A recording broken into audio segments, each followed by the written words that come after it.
I'm going to show you how to avoid all the keto side effects, okay, in this one simple video. There's many things that happen, but can be prevented if you know what to do. In the healthy keto program that I have, which I'm going to put a link down below, which will explain everything, if you do the correct eating plan from the very beginning, you shouldn't have any of these side effects. It's when people try to do sort of keto and they don't do it correctly that they end up having issues.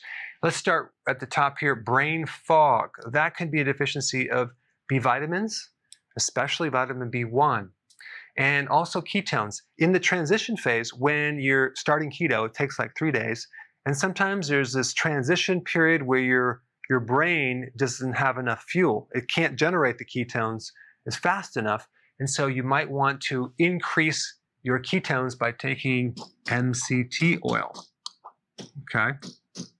And that can give you the ketones right away, and the brain fog goes completely bye-bye. Now, also, nutritional yeast can also help.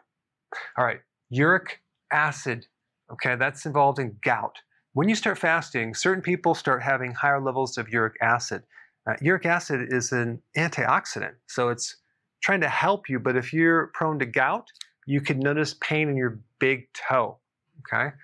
So a simple solution is to take a green drink, like wheatgrass juice powder, in your water, which will alkalize you and alter the pH to the point where your immune system doesn't have to create this inflammatory reaction anymore. Really simple solution. You can also do potassium citrate, that works, but a green drink also works like magic. All right, next one is high cholesterol. I've done a separate video on this, but just so you know, this might mean that you need some more bile salt, some more help with the gallbladder to help to break down this cholesterol. But normally, it's not a problem. All right, kidney stone. If you're prone to kidney stone, the most important thing to do is to drink no less than 2.5 liters of fluid a day. That will keep things diluted.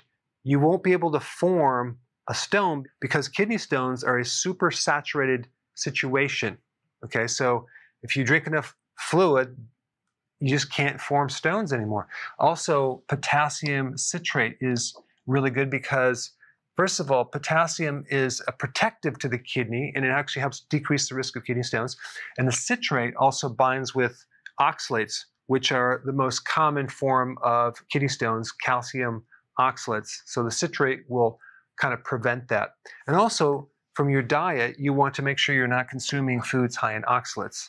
That would be almond and almond flour and almond butter, spinach, chocolate, which are all common foods on keto. There's a lot more data to know about this. Watch my videos if you're interested. Okay, digestive problems. If you get constipation or diarrhea that's new for you, you start the keto program, all of a sudden you become constipated or diarrhea, most likely you need to adjust the vegetables. You're either not having enough or you're consuming too many. So it's just a matter of comparing what you did before to now. And if you're eating a ton of vegetables, it could mean that you need to cut it down because your microbes in your gut can't digest and deal with all that fiber. Or it could mean that you need to increase the amount of vegetables. So just make some adjustments and that should help. Now, if you get bloating, typically it means you're lacking bile. Now that could come from many reasons. Maybe you don't have a gallbladder, maybe your liver is fatty, maybe you're just sluggish, but more bile will help bloating. Now, if you get abdominal pain, that usually is lectins. Lectins are in vegetables, they're in beans, they're in peanuts, they're in a lot of different foods. So you may even need to cut out your vegetables for a while and go carnivore just to get rid of that pain because you might have leaky gut or some inflammatory situation that now you're sensitive to plants. So that's one point. And then also if you have acid reflux, that just means you need more acidifiers. So betaine hydrochloride is a good one. Apple cider vinegar is another good thing you can take that will actually help keep that valve nice and closed. Sometimes you need more B1 to help close the valve. On an occasion, if you have like an ulcer, which is not a side effect of gout, but if you have an ulcer, zinc is probably one of the best remedies for that. let's say you start getting acne. That usually is because you're sensitive to dairy. I would just avoid the dairy and your skin should clear up. Also, dairy can enlarge either a fibroid in women or in men can enlarge the prostate. So if you are a guy and have prostate issues or urination problems, you might need to cut out the dairy for a bit. Okay, muscle cramps or heart palpitations. Same remedy. You need electrolytes, magnesium, potassium, and sea salt. All right, next one, you're irritable or you have headaches. You need vitamin B1. Nutritional yeast is wonderful. It should make you feel nice and calm within about 3 minutes. Now, if you have gallbladder pain, pain underneath the right rib cage that can refer to the right shoulder up through here or the back, that usually means that you need to cut down the nuts and especially peanut butter. Why? Because most nuts are high in omega-6, which is inflammatory. And plus, there are certain type of enzyme inhibitors which make them difficult to digest. In peanuts, you have high levels of a certain toxin that comes from a fungus that can irritate the gallbladder and create a lot of issues. This is why you always want to do organic nuts and Valencia peanut or Valencia peanut butter. Very, very important. Because here's the thing. You might say, well, it doesn't matter if they spray these nuts because the shell is really, really hard, right? Like walnuts. It won't penetrate. But what happens is when they crack the shell open, they spray after it's open. So you want to do organic nuts.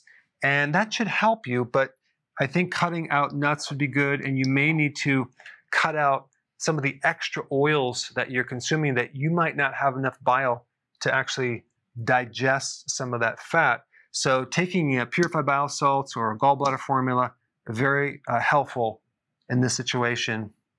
But usually when you take out the nuts, problem solved. All right, bad breath. This is a temporary problem, usually because you're not offsetting the high level of ketones with something to neutralize that, like leafy greens, like large salads. Sometimes you're doing too much protein, so you want to make your protein moderate because too much protein can give off too much ammonia, and that can come off in the breath. A rash, keto rash, that is usually a B vitamin deficiency. Take nutritional yeast. It's usually vitamin B2 and B3 that's deficient. When you start burning more fat and you're running off your ketones, the metabolic pathways are slightly different and you need certain nutrients in higher levels. Definitely more B vitamins. Then we get to keto fatigue and keto flu. That is usually just upping the sea salt. Himalayan sea salt is the best. And or taking potassium in a good electrolyte powder. That should handle that. So sometimes if you have this blood pressure fluctuation that happens when you start keto, try increasing sea salt and then try decreasing, and one of them usually will handle it. And you might need to also add potassium with even some vitamin D, and that should handle it. Also, the low salt can trigger more adrenaline, which can then keep you up at night, and you can have insomnia, which leads us to this point right here. So you might need more sea salt if you're not sleeping, and sometimes a little calcium. A good source of calcium would be, of course, calcium citrate or lactate. Those are the two that I recommend. All right, there you go.